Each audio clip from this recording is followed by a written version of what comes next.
Capitale en mode crise. Le gouvernement parle d'une situation exceptionnelle. Berlin est à l'arrêt. Plus d'électricité, plus de lumière, plus aucune confiance dans cet état. Ce qui se déroule sous nos yeux n'est pas une simple défaillance technique. C'est la conséquence de décennies d'aveuglement politique, une attaque contre notre infrastructure critique, un coup porté en plein cœur de la capitale. Et tandis que des centaines de milliers de personnes grelottent, que des entreprises s'effondrent et que les hôpitaux fonctionnent à la limite de leur capacité, le chancelier Friedrich Merz quitte Berlin dans la précipitation. Aucun canular, aucun mème. La réalité de janvier 2026. Les responsables, un groupuscule d'extrême gauche appelé la Vulcan Group, la même bande qui avait déjà mené des attaques contre les infrastructures ferroviaires et l'alimentation électrique de Tesla. Désormais, c'est le réseau électrique qui est visé. Un incendie criminel ciblé contre un pont de câble central. Résultat, plus de 45 000 foyers touchés, plus de 2000 entreprises, à l'arrêt des écoles fermées, des crèches sans chauffage, des maisons de retraite, fonctionnant sur générateur de secours. Ce n'est pas de l'activisme, c'est du terrorisme. Et que fait le gouvernement? Il se dérobe, se tait, relativise. Le gouvernement a rendu ce pays sans défense face aux terroristes, sans défense face au chantage, sans défense face à la réalité. Et aujourd'hui, si les citoyens se tiennent devant la chancellerie, ce n'est pas pour semer le chaos, mais parce qu'ils n'en peuvent plus. Assez des paroles creuses, assez des slogans d'endurance, assez d'un chancelier capable de briller sur les plateaux télé, mais incapable de garantir les services essentiels. Friedrich Merz, l'homme qui s'était autrefois présenté comme un dirigeant à la poigne ferme, apparaît aujourd'hui comme un gestionnaire sans boussole. Un chancelier par intérim. Capitale en mode crise. Le gouvernement parle d'une situation exceptionnelle. Berlin est à l'arrêt. Plus d'électricité, plus de lumière, plus aucune confiance dans cet état. Ce qui se déroule sous nos yeux n'est pas une simple défaillance technique. C'est la conséquence de décennies d'aveuglement politique, une attaque contre notre infrastructure critique, un coup porté en plein cœur de la capitale. Et tandis que des centaines de milliers de personnes grelottent, que des entreprises s'effondrent et que les hôpitaux fonctionnent à la limite de leur capacité, le chancelier Friedrich Merz quitte Berlin dans la précipitation. Aucun canular, aucun mème. La réalité de janvier 2026. Les responsables, un groupuscule d'extrême gauche appelé la Vulcan Group, la même bande qui avait déjà mené des attaques contre les infrastructures ferroviaires et l'alimentation électrique de Tesla. Désormais, c'est le réseau électrique qui est visé. Un incendie criminel ciblé contre un pont de câble central. Résultat, plus de 45 000 foyers touchés, plus de 2000 entreprises, à l'arrêt des écoles fermées, des crèches sans chauffage, des maisons de retraite, fonctionnant sur générateur de secours. Ce n'est pas de l'activisme, c'est du terrorisme. Et que fait le gouvernement? Il se dérobe, se tait, relativise. Le gouvernement a rendu ce pays sans défense face aux terroristes, sans défense face au chantage, sans défense face à la réalité. Et aujourd'hui, si les citoyens se tiennent devant la chancellerie, ce n'est pas pour semer le chaos, mais parce qu'ils n'en peuvent plus. Assez des paroles creuses, assez des slogans d'endurance, assez d'un chancelier capable de briller sur les plateaux télé, mais incapable de garantir les services essentiels. Friedrich Merz, l'homme qui s'était autrefois présenté comme un dirigeant à la poigne ferme, apparaît aujourd'hui comme un gestionnaire sans boussole. Un chancelier par intérim ligoté au reste du SPD, paralysé par les contraintes de coalition et la bureaucratie bruxelloise. Pourtant, tout cela aurait pu être capitale en mode crise. Le gouvernement parle d'une situation exceptionnelle. Berlin est à l'arrêt. Plus d'électricité, plus de lumière, plus aucune confiance dans cet état. Ce qui se déroule sous nos yeux n'est pas une simple défaillance technique.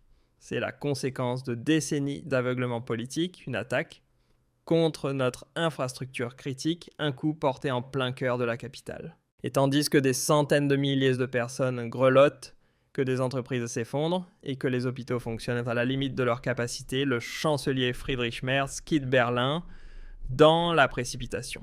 Aucun canular, aucun mème. La réalité de janvier 2026. Les responsables, un groupuscule d'extrême gauche appelé la Vulcan Group, la même bande qui avait déjà mené des attaques contre les infrastructures ferroviaires et l'alimentation électrique de Tesla. Désormais, c'est le réseau électrique qui est visé. Un incendie criminel ciblé contre un pont de câbles central. Résultat, plus de 45 000 foyers touchés, plus de 2000 entreprises, à l'arrêt des écoles fermées, des crèches sans chauffage, des maisons de retraite, fonctionnant sur générateur de secours. Ce n'est pas de l'activisme, c'est du terrorisme. Et que fait le gouvernement? Il se dérobe, se relativise. Le gouvernement a rendu ce pays sans défense face aux terroristes, sans défense face au chantage, sans défense face à la réalité.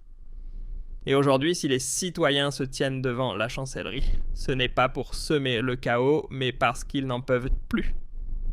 Assez des paroles creuses, assez des slogans d'endurance, assez d'un chancelier capable de briller sur les plateaux télé, mais incapable de garantir les services essentiels. Friedrich Merz, l'homme qui s'était autrefois présenté comme un dirigeant à la poigne ferme, apparaît aujourd'hui comme un gestionnaire sans boussole. Un chancelier par intérim ligoté au reste du SPD, paralysé par les contraintes de coalition et la bureaucratie bruxelloise.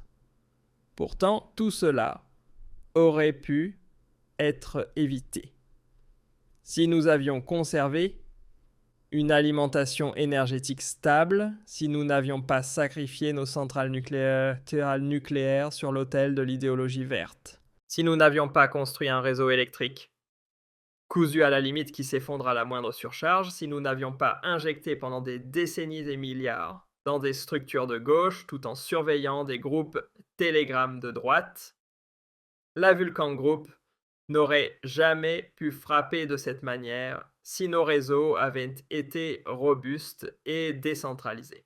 Mais cela appartient au passé. La réalité de 2026 est tout autre. Nous sommes devenus vulnérables et les attaquants le savent. Et tandis qu'à Berlin, on réfléchit encore à la manière de tordre le cadrage pour que cela ne profite pas à l'AfD, une seule question s'impose.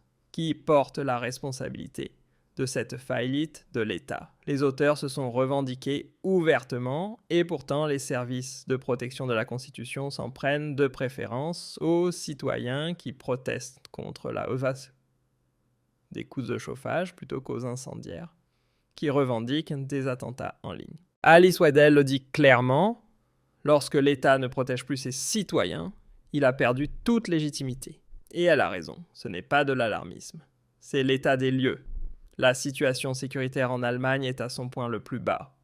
Les structures étatiques mises en place sous Nancy Faeser et poursuivies sous Merz ont systématiquement minimisé la menace posée par l'extrême gauche. Alors, pourquoi? Parce que dans la lutte contre la droite, on a fermé l'œil gauche, et aujourd'hui ce sont les citoyens qui en paient le prix par le froid, la peur et la colère.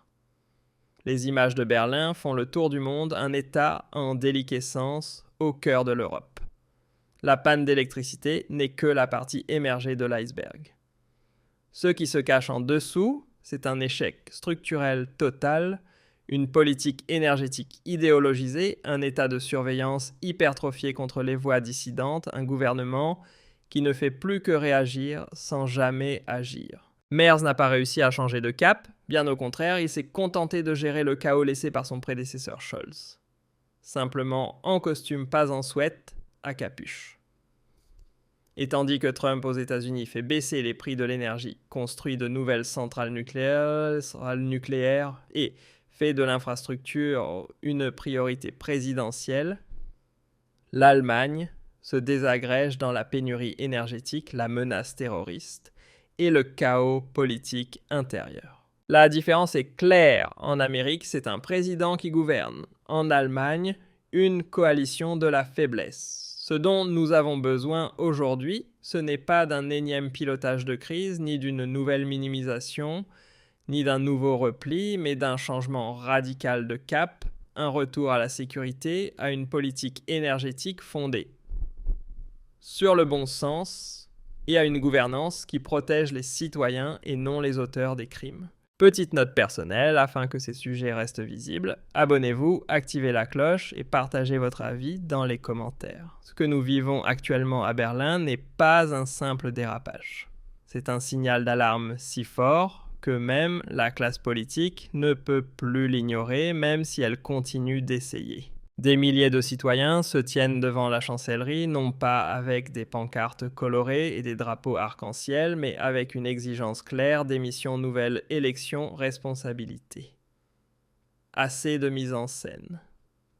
Merz n'est plus l'homme fort qu'on a voulu vendre, il est l'otage d'une coalition en échec.